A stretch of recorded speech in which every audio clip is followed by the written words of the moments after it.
Bien, mesdames, messieurs, bonsoir.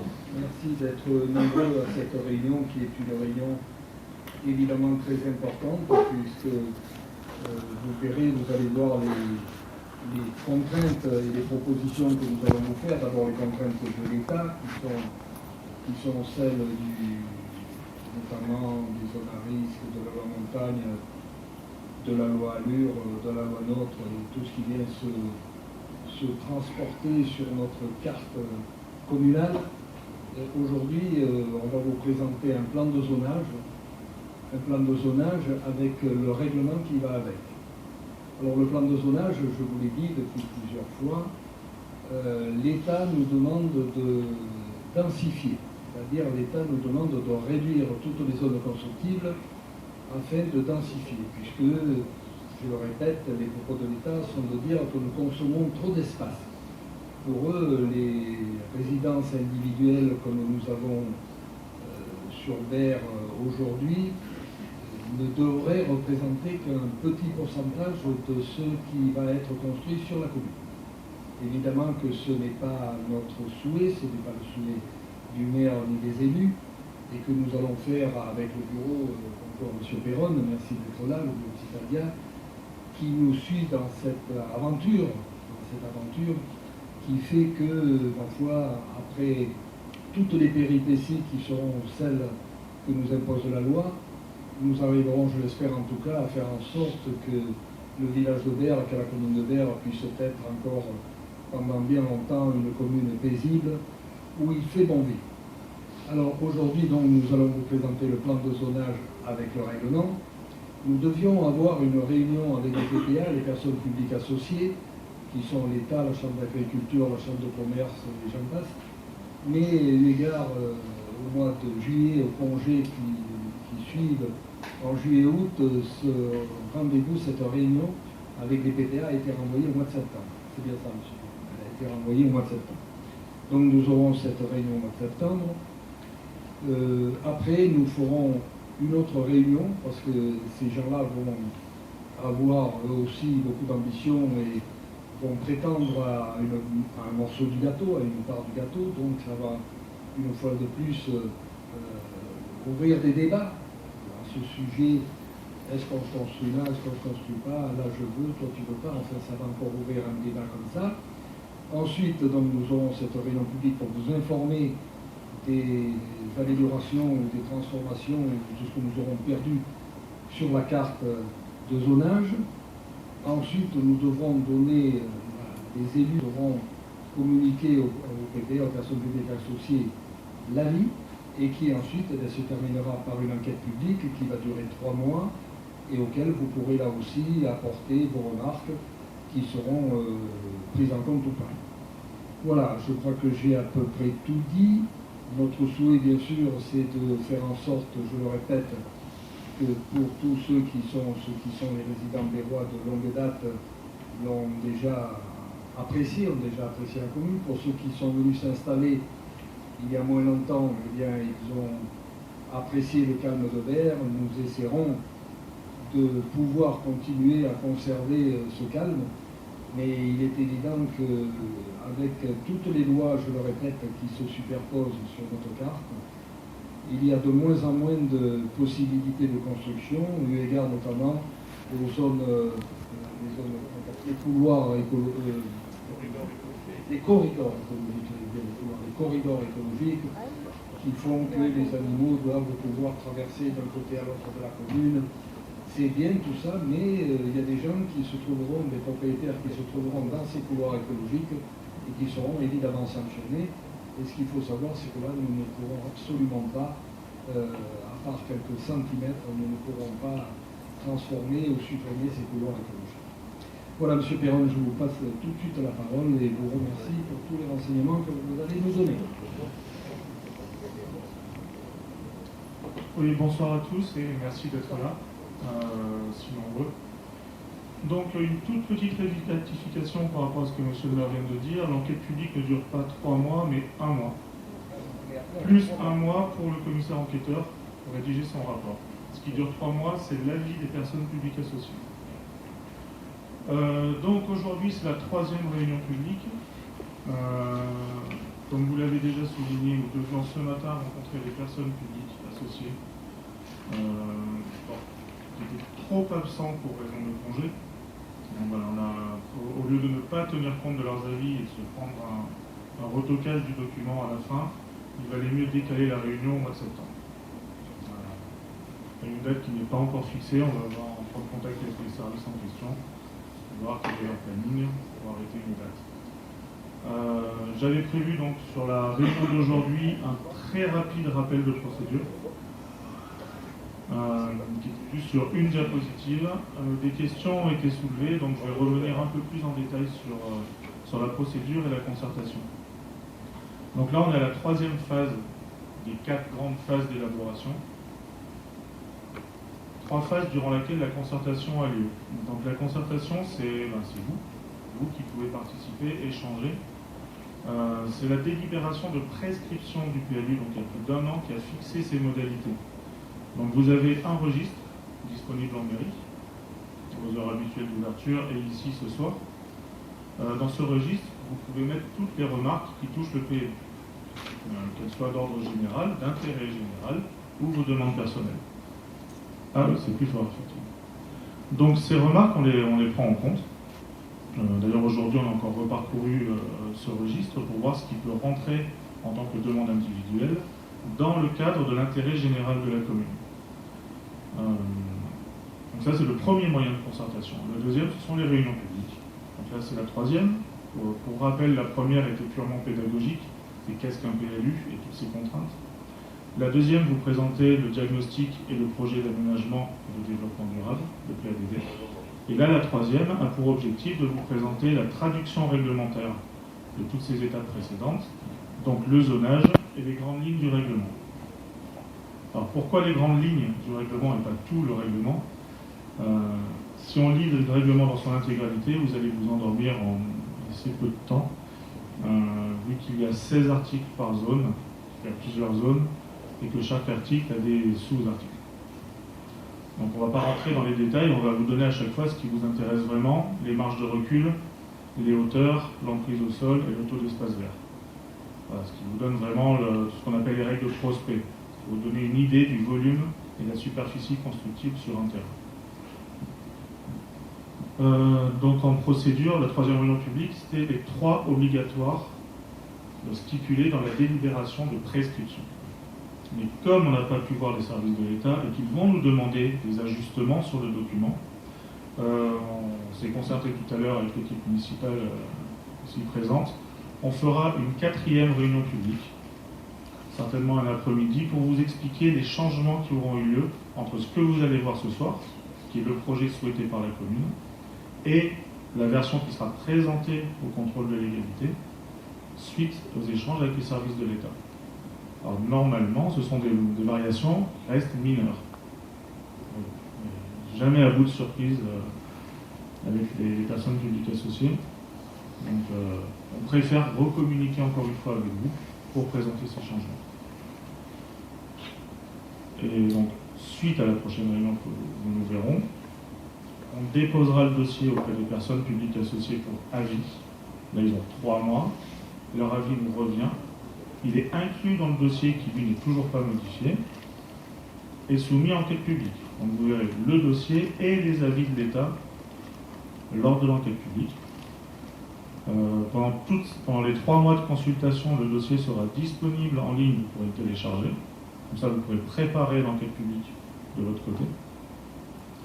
L'enquête publique dure donc 1 mois, puis le commissaire enquêteur a 1 mois pour rendre son rapport. Un commissaire enquêteur, vous pouvez tout lui demander, tant que ça a trait au PLU, toutes les requêtes. Il est là pour y apporter un éclairage neutre, puisqu'il n'a pas participé à l'élaboration. Et normalement, il ne connaît personne sur le territoire communal. Donc il est totalement neutre. Il vous apporte son avis et son éclairage sur votre requête. Toutes ces requêtes figurent par écrit dans son rapport, ainsi que sa réponse. Et ce rapport-là sera disponible pendant 1 an à la mairie. Donc vous pourrez tous aller voir ce qu'il est advenu de votre requête. Une fois qu'on a le rapport du commissaire enquêteur et les avis d'État, la mairie retravaille encore quelques semaines pour tout prendre en compte, faire des choix entre ce qui est demandé, et ensuite elle approuve en conseil municipal le document d'urbanisme qui, à ce moment-là, part en contrôle de légalité dans les services du préfet, qui a 2 mois pour vérifier la légalité du document par rapport à toutes les lois actuelles et futures. Il y en a qui arrivent. Voilà pour le rappel procédural. Donc là, on va rentrer dans ce qui vous intéresse vraiment, le zonage et le règlement. Donc le règlement par rapport au POS, un petit rappel de ce qui a changé. Les superficies minimales n'existent plus. Donc on n'a plus besoin d'avoir 2000 m² pour construire. Ça, on n'a plus le droit de le stipuler. C'est clair et net. Ensuite, il n'y a plus de COS, de coefficient d'occupation des sols. Il n'est pas remplacé. On utilise simplement un outil qui était déjà présent mais que personne n'utilisait, qui est l'emprise au sol. Donc là, vous verrez pour chaque zone l'emprise au sol en pourcentage, puis le taux d'espace vert. Ce qui reste entre les deux en pourcentage, c'est l'aménagement libre non couvert. Une dalle, une terrasse, une piscine, du stationnement, la voie d'accès. Voilà. L'emprise au sol, c'est la projection de toutes les constructions couvertes. Donc pour faire simple, c'est la maison, plus un garage s'il est couvert, plus une terrasse couverte ou une véranda, plus le pôle à housse, la cabane du jardin, tout ça, tout ce qui projette quelque chose au sol, rentre dans l'emprise au sol. Si vous avez une emprise au sol de 20% sur un terrain de 1000 m², vous aurez droit donc de couvrir 200 m² au sol, plus le niveau. Vous avez potentiellement 400 m² superficie de plancher. Alors, vu qu'il y a souvent le garage, la pergola, etc., on arrive en général à 250 m² de superficie de plancher dans un cas comme celui-là. Ensuite, vous avez un taux d'espace vert qui est imposé. Alors, s'il est de 70%, il vous restera 10%, donc 100 m², pour réaliser la dalle, la piscine, l'accès, etc. Si c'est encore un peu flou, je pourrais revenir après individuellement avec un petit schéma pour expliquer exactement comment fonctionne l'emprise au sol et le taux d'espace vert. Ce qu'on appelle taux d'espace vert, c'est de pleine terre. Ce n'est pas une dalle recouverte de 30 cm de bon terreau où il y a des petites plantes dedans. C'est vraiment pour permettre l'infiltration des eaux de pluie profondément et éviter les vagues de ruissellement sur les voies publiques et sur les communes qui sont plus loin, ou simplement chez le voisin. Donc, un plan de zonage, ça ressemble à ça. Donc là, forcément, vous ne voyez pas grand-chose. Vous avez 2 planches papier pour votre PLU. Là, c'est la zone globale, ce qu'on appelle la planche globale, qui représente l'intégralité de la commune. Et ensuite, on a une planche avec des zooms sur les secteurs U, urbanisés. Il y a 4 types de zones dans un PLU. Les zones U, donc urbanisables, constructibles. Les zones AU, non urbanisables mais constructibles à plus long terme. Les zones A pour agricole et les zones N pour naturel. Donc là, on va d'abord regarder les zones U par importance de densité. La densité, c'est le nombre d'habitations qu'on peut mettre sur un hectare. On va commencer donc par le centre ancien, qui est la zone UA. A parce que c'est la première, c'est la plus dense. Puis ensuite, on va décroître en densité avec la UB, la UC et la UD. Ensuite, on verra la zone AU, donc elle est urbanisée ultérieurement. Ensuite, les zones agricoles et les zones naturelles, là, ça ira assez vite, puisque les réglementations sont très simples. Je vous donnerai juste à l'oral. Et la zone naturelle, c'est, je crois, 80% de votre territoire, ou 75%. C'est assez gros. C'est à peu près tout ce qu'on voit en vert qui est là. Une des difficultés qui a été rencontrée pour passer de votre POS à votre PLU, au projet de PLU, c'était le grand nombre d'espaces boisés classés, d'EBC, au sein des zones constructives. On ne pouvait pas les supprimer d'un coup de baguette magique. Là, on se serait fait méchamment retoquer par l'État. Mais des EBC, c'est très strict, et en zone constructive, ce n'est pas un choix judicieux. Donc on les a transformés en EVP, espaces verts protégés. Pour la plupart, on les a redessinés. On a réduit par endroit, on a redessiné d'autres. Au sein des espaces verts protégés, vous pouvez faire des petits aménagements légers et démontables. Vous pouvez faire vos voies d'accès sur un terrain. Donc c'est beaucoup moins strict que l'espace boisé classé. La seule obligation, c'est que ce soit planté et de pleine terre. Et la deuxième difficulté, c'est que vous aviez que des zones NB au poste. Les zones NB n'existent plus, donc on ne pouvait pas les reprendre pour dire on a une zone constructive, on la reprend dans le PLU, telle qu'elle. C'est plus possible, on a une obligation de reclassement. Le reclassement des zones NB est très clair, il y a un décret qui le stipule. Si c'est construit, c'est la zone U, si c'est pas construit, ça sort de la zone U. Donc il a fallu qu'on trouve le meilleur compromis pour laisser des terrains constructibles en frange des anciennes zones NB construites. Donc les zones NB qui étaient totalement vierges de construction, il était impossible de les garder en zone U. Elles ont dû être reclassées soit en zone naturelle, soit en zone agricole. L'autre correspondance, ce sont les zones ND qui sont des zones N maintenant, et les zones NC qui deviennent des zones A agricoles. Et les NA qui deviennent des AU. Si, c'est beaucoup plus logique. AU à urbaniser, NA naturel à quoi? On ne savait pas, voilà, la nouvelle nomenclature est beaucoup plus simple et plus logique. Donc on attaque la zone du village. Donc le village, il a une destination principalement d'habitat, mais bien sûr de services et de commerces. Vous avez tous les services publics, vous avez des petits commerces et des résidences bien entendu. La densité est très importante. Classiquement, un village ancien, on est à 70 logements à l'hectare. Normal, c'est de la maison de ville, c'est collé. Et on y met dans le règlement des prescriptions architecturales qui vont protéger son aspect. Un des attraits de Berre, au niveau tourisme, c'est le village ancien. Alors je vois plein de personnes qui prennent des notes. Le document que vous voyez là sera disponible sur le site de la mairie, disons PDF. Voilà. Ça peut vous économiser de nombreux mouvements de poignet ou des prises de photos. Voilà, ce document-là est déjà parti en PDF, donc il sera disponible. Donc voilà, des prescriptions architecturales qui vont protéger vraiment l'aspect du centre ancien. Au niveau des règles de prospect, on est sur des petites parcelles où les bâtiments sont construits à l'alignement des voies publiques, il n'y a pas de recul et il n'y a pas d'emprise au sol non plus, de manière traditionnelle, on construit quasiment sur l'intégralité d'une parcelle. Donc la zone UA, elle est juste limitée au niveau de la constructibilité par la hauteur du bâtiment voisin. On vient s'aligner à plus ou moins 50 cm d'un bâtiment voisin. On ne va pas donner le chiffre de hauteur, il y a des disparités dans un village ancien.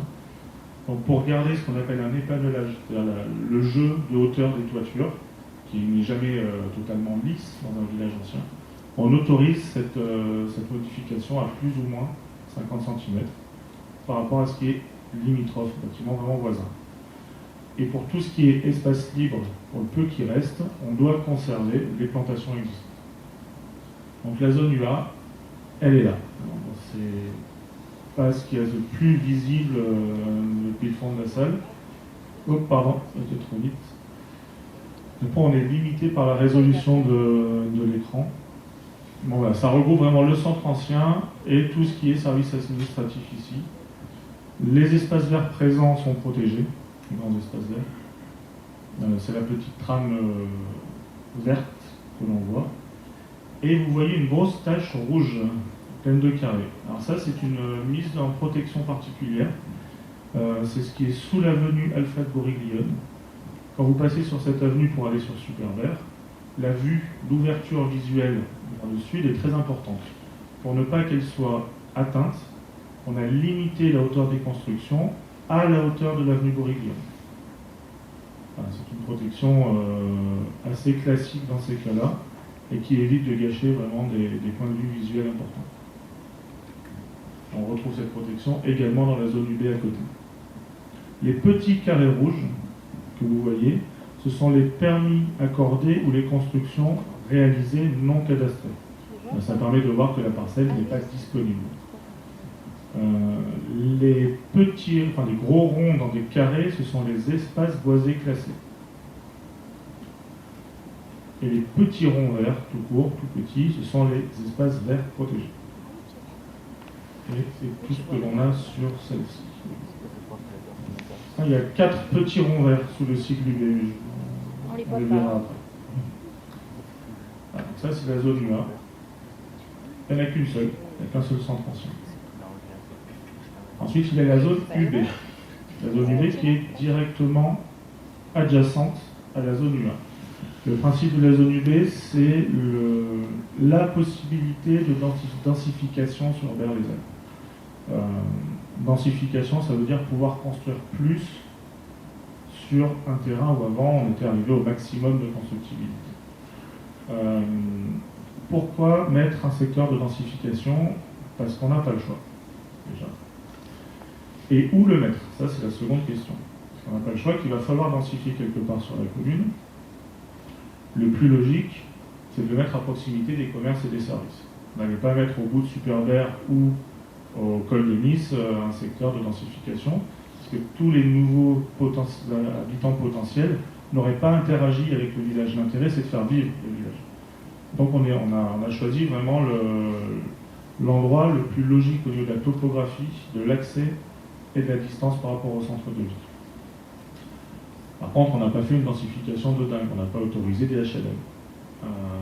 Donc là, on autorise bien sûr les services et les commerces, on est directement à proximité. Par contre, on demande un recul de 10 mètres par rapport aux voies existantes, ce qui préserve vraiment l'entité paysagère, et ça, on va le retrouver à peu près partout sur la commune, cette marge de recul. Par rapport aux limites séparatives, donc aux voisins, on est à 4 mètres, avec une emprise au sol de 50%. Elle est là, la densification. Alors n'ayez pas peur, c'est pas demain qu'un promoteur va venir racheter 4 parcelles contiguës pour faire un gros projet. La plupart des terrains sont déjà construits et ça ne change pas en quelques mois. Donc il n'y a pas à s'affoler. Et le jour où un projet doit émerger, déjà il est soumis au respect des règles du PLU, mais il aura la possibilité d'occuper la moitié de la parcelle. Ce qu'on appelle c'est la densification. Avec 9 mètres de hauteur absolue. L'emprise, pardon, ça va revenir. L'égout du toit, la base du toit, donc de la gouttière, doit être à 9 mètres maximum du sol et 12 mètres pour la hauteur frontale. La hauteur frontale, c'est quand un terrain est en pente. Ça donne 3 mètres de plus pour faire les sous-bassements de la maison. Ça ne permet pas de réaliser un étage supplémentaire. La partie habitable doit faire 9 mètres maximum, soit du R+3, ce qu'il y a sur quelques maisons déjà existantes sur ce secteur. Donc la zone UB, elle est là. Donc ça rend de l'avenue Boriglione jusqu'à le cimetière. De la sortie du village jusqu'au cimetière. Donc ça rend un tout petit secteur. Et surtout que la zone inférieure, donc sud de ce secteur-là, est taxée de cette fameuse servitude de vue qui limite sa hauteur à l'avenue Boriglione. Il y a 3 petits points verts, 4, je crois qu'il y en a 3, qui protègent les tilleuls le long de l'avenue Boriglione. Si un promoteur a des velléités d'élargissement de la route ou quoi que ce soit, ces tilleuls qui sont là depuis plusieurs générations le resteront. Ils font partie quand même de l'identité de cette portion de route. On a décidé de les protéger. Voilà, la zone UB est vraiment restreinte et s'arrête au cimetière. Le document suivant que vous allez voir, qui touche et la zone UA et la zone UB, s'appelle une OAP, une orientation d'aménagement et de programmation. Un PLU doit en contenir au moins 2. Cette OAP elle précise les principes d'aménagement. Elle est opposable, au même titre que le règlement, mais elle est très graphique. Dans la version finale du PLU, elle s'accompagne d'un texte qui explique un peu les choix qui sont faits.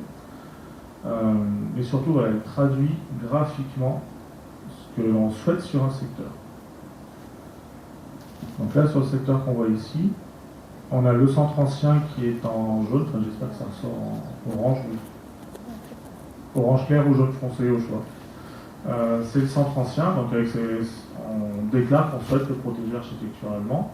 Les petits traits violets qui sont au milieu, c'est une protection du linéaire commercial. C'est-à-dire que les rez-de-chaussée le long de ces traits violets ne pourront pas devenir des habitations si ce sont des locaux commerciaux. S'il y a déjà une habitation, elle peut le rester, il n'y a pas de problème. Mais on ne peut pas transformer un local artisanal ou commercial en habitation. Toute la partie un peu bleue, violacée, est consacrée aux espaces publics et aux services publics. Le cercle jaune autour du socle du village, c'est sa protection paysagère, ne pas porter atteinte au socle du village ancien. Et ensuite, la zone d'extension sur le cerf, qui précise une protection paysagère dans toute la partie où on a une co-visibilité directe depuis la place du village, et la zone de densification sur l'emprise de l'AUD. Là, on figure les axes d'accès principaux. Ce n'est pas une orientation de programmation qui est détaillée au point de dire où on implante les maisons, etc. C'est vraiment une pour montrer les grands principes qui ont conduit au choix réglementaire et au zonage. Donc là, on a vu le centre. Le centre est sa première périphérique. Viennent ensuite un autre type de zones, les zones dites UC. Alors les zones UC sont celles qui sont consacrées aux quartiers résidentiels qui ont un assainissement autonome de meilleure qualité qu'ailleurs. Le schéma d'assainissement est en cours de réalisation, il n'est pas terminé. Donc on a collé au mieux à ce qu'ils sont en train de faire. Il faut savoir que l'assainissement collectif sur Berry-les-Alpes est très limité, ce qui est un désavantage, mais qui est également un intérêt pour vous, un atout, parce qu'on aura du mal à expliquer qu'on veut densifier là où il n'y a pas d'assainissement collectif. C'est pas possible. Donc là, le fait d'avoir de l'assainissement individuel vous permet de conserver des quartiers résidentiels relativement aérés. Donc ça reste un avantage. Mais on a dû se coller à la qualité des sols, à son aptitude à accueillir de l'assainissement. C'est pour ça qu'on a des zones UC et des zones UD. Les zones UC sont celles les plus aptes à recevoir de l'assainissement et sont donc légèrement plus densifiables que les zones UD. Les zones UC, il y en a deux. Il y a Super-Vert et il y a le col de Nice. Donc on va les voir après. Et ensuite, tout le reste, ce sera de la zone UD. Donc au niveau de la zone UC, c'est de la densité moyenne et c'est résidentiel. On ne va pas y autoriser des entreprises ou autres. Donc là, on a un recul de 10 mètres par rapport aux voies, de 7 mètres par rapport aux limites séparatives, pour garder un tissu, on appelle un tissu urbain, d'une densité moyenne, pour être éloigné des voisins et garder la qualité de vie actuelle de tous ces quartiers. L'emprise au sol est de 20%, avec 7 mètres de hauteur, donc du R plus 1, 7 mètres. Et 70% de la parcelle constructible doit être consacrée à l'espace de pleine terre. Ça évite la plupart du temps les gros ruissellements chez le voisin, voire chez les voisins qui sont sur des parcelles d'un niveau altimétrique nettement inférieur. Donc là, n'ayez pas peur, on va faire des zooms après, c'est Super-Vert. Super-Vert a une particularité vous le remarquez peut-être plus vous quand vous rentrez chez vous. Et moi, la première fois que je suis venu, ça m'a frappé immédiatement. C'est cette impression de campagne. Quand on arrive, on voit qu'il y a des maisons, on voit les toits des maisons, partout. Mais quand on prend toutes les routes du quartier, l'impression d'être à la campagne. Le seul moyen de préserver cette impression-là, c'est de laisser le recul que vous avez. Les maisons sont reculées par rapport à la route, mais surtout elles sont plantées. C'est pas juste de la pelouse avec la maison derrière, c'est planté. C'est ce qui donne cette impression-là. Donc on a fait le choix d'imposer un recul de cercle de 10 mètres, mais un recul planté. Donc il y a des petites trames vertes de 10 mètres tout le long de la route, 10 mètres de large, à partir du bord de la route. Voilà. On bouge plus. Donc on part du nord et on redescend. Donc là on est, alors j'ai pas les noms en tête de chaque bout du quartier de Super-Vert. Donc là on est le plus au nord. On distingue cette trame verte qui suit les routes, qui est entourée de WC. Et je vais descendre comme ça jusqu'à arriver jusqu'au cimetière.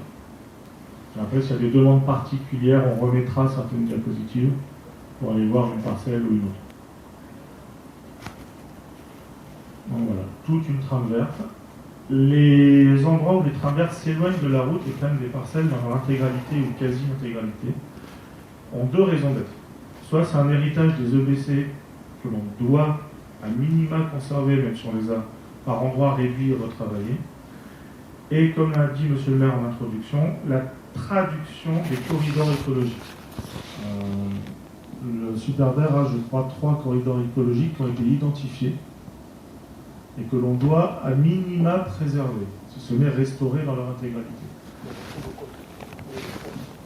Il y a le SCOT qui les identifie, et il n'y a pas que le SCOT, après il y a le SRC, enfin, le fameux schéma de cohérence régionale, également donc, qui a identifié ces corridors-là. Donc on doit les maintenir à minima par des espaces verts protégés ou par des EBC que l'on a estimés trop stricts. Donc on continue à descendre. Je rappelle que les carrés rouges, ce sont normalement tout ce qui est permis accordé et construction non cadastrée. Et ils ont une très très grande importance. Quand on va juger de la capacité d'accueil du document d'urbanisme, ces parcelles-là, on ne va pas les prendre en compte. Elles ne peuvent plus accueillir une construction, donc il y en a déjà eu. Si on ne les reportait pas, l'État considérait que ces parcelles sont libres et donc comptent dans la capacité d'accueil du PDD. Ce qui serait fortement dommageable. Je reviendrai là-dessus après sur l'étendue possible des zones constructibles. Donc on continue à descendre, on est presque au cimetière, là on se rapproche du jardin municipal. Je laisse dire pour quelques temps. Je vais en profiter pour faire le rappel de la capacité d'accueil. L'État regarde beaucoup de choses, enfin, l'État et les personnes publiques associées, mais je synthétise en disant l'État. Lorsqu'il va juger le document, il va certes regarder qu'il y a tous les thèmes qu'on doit aborder, que tout est traité. Il va s'attarder sur 2 choses principales. La projection démographique, donc combien vous estimez être d'ici 15 ou 20 ans sur la commune. Il va mettre ça en parallèle avec toutes les parcelles disponibles à la constructibilité. S'il y a 200 habitants de plus dans 20 ans, 200 habitants, ça fait à peu près 100 habitations. Et que votre PLU est capable d'accueillir en constructibilité 300 habitations, il y a un déséquilibre. Vous en avez besoin de 100 et on en laisse 300 possibles. Ce déséquilibre est maintenant interdit. Il était presque toléré sous la loi SRU, donc il y a 7 ans, 15 ans, presque 20 ans. Maintenant, depuis la loi Allure, il est totalement interdit. On ne peut plus avoir ce déséquilibre. Donc on ne peut pas gonfler artificiellement votre croissance démographique. Personne ne va nous croire si on déclare que dans 20 ans, vous serez 6000 habitants à Vers-les-Alpes. À moins qu'il y ait un raz-de-marée et qu'il ravage le bord de mer et que tout le monde revienne. Auquel cas, il y aura des mesures exceptionnelles de toute façon. Il n'y a pas de raison d'estimer qu'il y aurait autant d'habitants. Donc il faut qu'on soit en adéquation quasi parfaite entre la capacité d'accueil, donc sa constructibilité potentielle, et le nombre d'habitants estimé d'ici 15 à 20 ans. C'est pour ça qu'on est obligé de fermer les zones à la constructibilité, quand on en a trop. C'était la petite parenthèse sur l'équilibre et cette obligation qu'il y a de ne pas étendre les zones constructibles. Voilà. Là, on arrive jusqu'au cimetière, on rejoint la zone UB qu'on a vue tout à l'heure. Là, c'est la zone UC de Super-Vert. La deuxième zone UC, elle est à l'entrée de la commune, au niveau du col de Nice. Elle est là. Donc au niveau du col de Nice, c'est une zone que l'on propose, qui a son pendant sur la commune voisine de l'Escarène, donc c'est déjà construit, où il y a potentiellement la possibilité de se connecter au réseau d'assainissement collectif de l'Escarène, et où il y a là des DTM qui a une partie des services techniques qui est positionnée ici. Tout à l'heure, on a vu l'orientation d'aménagement et de programmation du centre. Il nous en fallait une deuxième. Et cette deuxième, elle a été faite sous Super-Vert. Et ça donne ceci. Donc, quand vous pourrez l'avoir en A3, ça sera pas mal. Imprimé. Donc, vous avez en vert clair les voiries de dessert principales du quartier. C'est celles qui reçoivent le fameux recul de 10 mètres imposé en planté. Alors, je rassure ceux qui ont des maisons là-bas qui sont plus proches de la route que ces 10 mètres de recul, ils ne sont pas obligés de verdir leur maison et de planter sur le toit. On a fait des décrochés graphiques de cette trame. Alors, la question m'a déjà été posée et la DPTM, c'était le service instructeur des permis. En cas de réhabilitation, vous demanderez d'être le plus conforme possible avec les nouvelles règles. ce qui voudrait dire de verdir les clôtures. La demande s'est déjà vue dans notre département. Donc voilà, on découpe quand même toute cette trame verte pour ne pas inclure les bâtiments existants. Ensuite, vous avez les corridors écologiques identifiés, qui sont les traits un peu verticaux plus foncés en vert, avec un pointillé vert. Il s'est brouillé, j'ai pas réussi à le développer.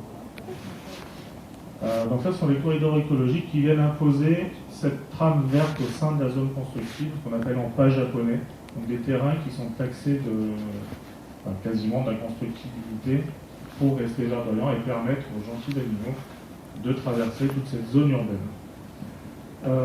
Vous avez un petit chemin jaune qui parcourt tout le l'est de la zone, qui est le souhait de rétablir un chemin piétonnier qui irait du cimetière jusqu'au bout de Super-Vert, à l'endroit où une aire de retournement pour les bus doit être aménagée. Ensuite, il y a une reconquête agricole, principalement via les châtaigneraies, qui est souhaitée sur ce secteur.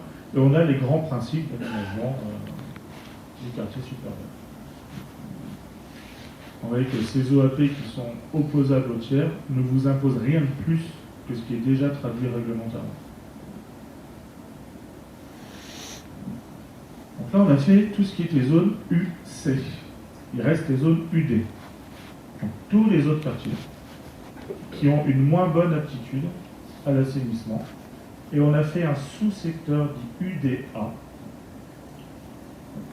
Secteur UDA qui a une moindre constructibilité encore. D'une part parce que son accès n'était pas satisfaisant, sa topographie n'est pas satisfaisante, mais pas au point de le classer en zone naturelle. Donc là on est sur 10 mètres de recul et 10 mètres de recul par rapport aux voisins. Vraiment, on espace les gens tout simplement pour ne pas que les fosses septiques soient trop près des habitations. Si le terrain a une moins bonne capacité à recevoir de l'assainissement individuel, ça veut dire que la zone d'épandage de la fosse septique doit être plus grande. Ou que vous soyez très très riche pour faire des systèmes microbiologiques, ça se fait quasiment jamais. Donc on éloigne vraiment les habitations pour éviter d'avoir cette surdensité de fosses septiques. Et on donne 10% d'emprise au sol en zone UD. Ça correspondrait quasiment à un COS de 0,07 à peu près. Et seulement 5% en UDA. Toujours R+1 pour les hauteurs. Et un taux d'espace vert très important pour éviter les ravinements et avoir la meilleure infiltration des eaux pluies possible sur les parcelles. Donc on commence par la UDA, qui est la plus stricte. Elle est juste en dessous. Voilà, c'est le quartier de Russan, donc qui a de grandes parcelles, mais de fortes contraintes au niveau de ce qu'on appelle les règles de prospect, donc c'est ces règles de recul et de hauteur. Ensuite, c'est la seule zone UDA. Et ensuite, les zones UD, que je vais faire des filons, on pourra revenir dessus, comme pour le Super-Vert, s'il y a 2 ans après, pour une parcelle particulière. On fera ça en aparté, un par un, vous viendrez ici sur l'ordinateur, on zoomera sur l'écran. Je pense que ça sera plus simple et plus fluide. Voilà, donc là, 2 autres zones UD. Dont une qui se retrouve taxée. Alors, oui, celle-ci. Pourquoi il y a autant d'espaces verts protégés au milieu majoritairement dans la partie nord, dû à la protection des oliveraies. C'est quelque chose qui est fortement demandé par la DREAL, qui s'occupe de tout c'est la direction régionale, qui s'occupe de tout ce qui est environnement, pour les PLU, parce qu'il y a d'autres choses à côté, et par la Chambre d'agriculture. Là où il y a des oliviers, en grande quantité, donc des pelles restantes, des anciennes exploitations, il nous est demandé de les protéger. Bon, c'est ce qu'on a fait sur la grande majorité d'entre elles qui étaient encore de qualité. Et pour la partie sud, c'est à la fois la traduction des EBC et les terrains les plus défavorables au niveau de leur topographie. Là, on passe sur 2 autres zones UD.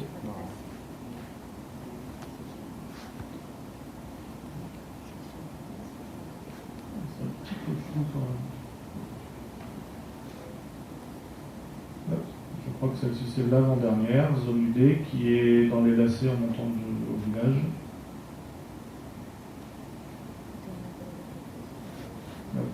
Et la dernière zone U. La zone suivante que l'on va voir, c'est une zone 2AU. Donc 2AU, donc pas mystère, c'est le plateau du Cerf, qui était zone NA au poste.